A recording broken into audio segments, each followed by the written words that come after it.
Bapak Ibu, Saudara yang dikasihi oleh Tuhan, salam sejahtera dalam Tuhan Yesus Kristus. Kita telah belajar bersama bahwa rekonsiliasi adalah pekerjaan Tuhan untuk membenarkan orang percaya yang berdosa dengan iman di dalam Kristus sehingga ada damai sejahtera dengan Tuhan dan terjadi perubahan hubungan dari permusuhan menjadi perdamaian atau harmoni. Pada kesempatan ini, saya akan mengemukakan beberapa poin penting berkenaan dengan pekerjaan rekonsiliasi yang dikerjakan Allah dalam Tuhan kita Yesus Kristus. Pertama, bahwa sumber rekonsiliasi adalah Tuhan dan bukan manusia. Dalam 2 Korintus pasal 5 ayat 18, Rasul Paulus menuliskan, dan semuanya ini dari Allah yang dengan perantaraan Kristus telah mendamaikan kita dengan dirinya dan yang telah mempercayakan pelayanan pendamaian itu kepada kami. Jelas bahwa rekonsiliasi adalah dari Allah, bukan dari manusia. Rekonsiliasi adalah pekerjaan yang bersumber dari kasih, kekudusan, kebaikan, dan anugerah Tuhan, sehingga Kristus Yesus menjadi damai sejahtera kita dengan Allah. Dalam 1 Korintus pasal 1 ayat 30 dan 31 kita membaca, tetapi oleh Dia kamu berada di dalam Kristus Yesus, yang oleh Allah telah menjadi hikmat bagi kita. Ia membenarkan dan menguduskan dan menebus kita. Karena itu seperti ada tertulis, barang siapa yang bermegah, hendaklah ia bermegah di dalam Tuhan.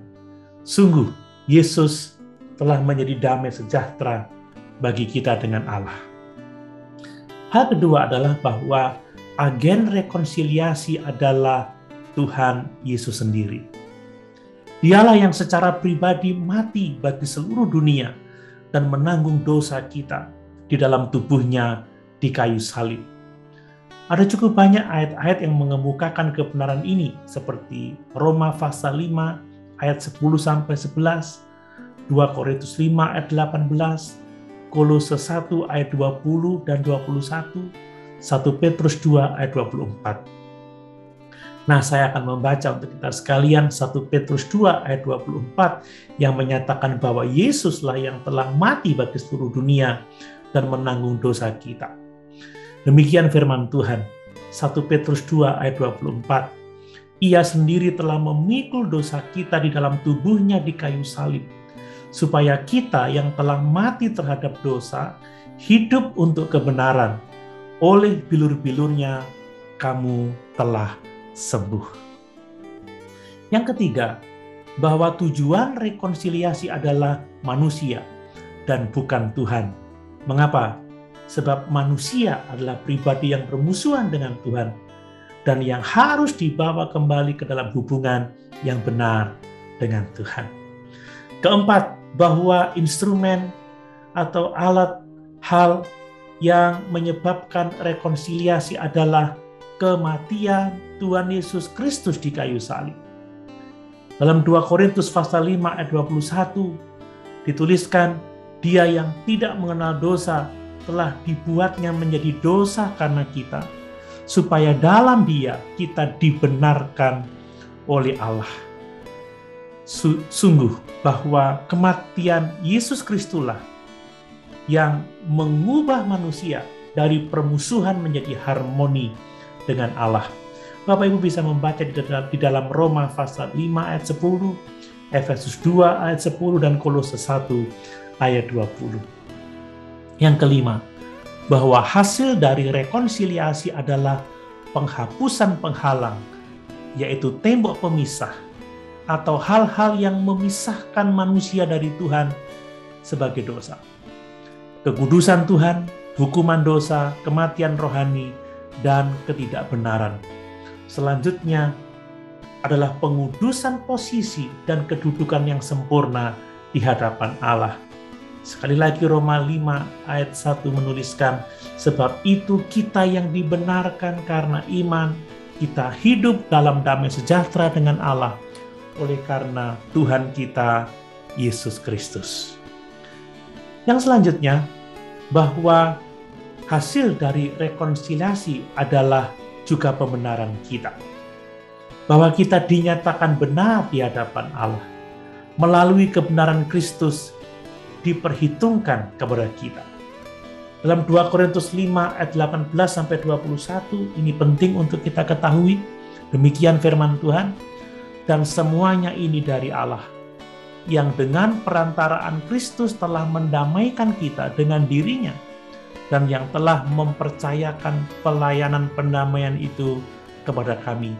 Sebab Allah mendamaikan dunia dengan dirinya oleh Kristus, dengan tidak memperhitungkan pelanggaran mereka. Ia telah mempercayakan berita pendamaian itu kepada kami. Jadi kami ini adalah utusan-utusan Kristus, seakan-akan Allah menasihati kamu dengan perantaraan kami. Dalam nama Kristus kami meminta kepadamu, berilah dirimu didamaikan dengan Allah. Dia yang tidak mengenal dosa telah dibuatnya menjadi dosa karena kita, supaya dalam Dia kita dibenarkan oleh Allah. Keenam, bahwa para pelayan rekonsiliasi atau pendamaian adalah semua orang percaya di dalam Kristus. Setiap orang percaya adalah duta Kristus dan pelayan pendamaian atau pelayan rekonsiliasi. Karena Kristus telah mati untuk kita, kita masing-masing berkewajiban untuk hidup bukan untuk diri kita sendiri, tetapi untuk Tuhan dan menjadi wakilnya di dunia yang terasing dari Tuhan ini. Yang ketujuh, bahwa tujuan akhir dari rekonsiliasi adalah kebenaran yang diperhitungkan atau pembenaran, sehingga setiap orang percaya dapat memiliki persekutuan dengan Tuhan. Sekali lagi 2 Korintus 5 ayat 21. Dia yang tidak mengenal dosa telah dibuatnya menjadi dosa karena kita, supaya dalam Dia kita dibenarkan oleh Allah. Dan dalam keadaan dibenarkan oleh Allah inilah, maka kita akan mengalami perubahan hidup. Karakter kita diubahkan untuk menjadi serupa dengan Kristus. Puji Tuhan, mari kita bersyukur bahwa rekonsiliasi adalah sepenuhnya dari Allah melalui pekerjaan Kristus di salib, sehingga kita dibenarkan dan akhirnya kita dibawa untuk menjadi serupa dengan Kristus. Haleluya. Tuhan Yesus memberkati.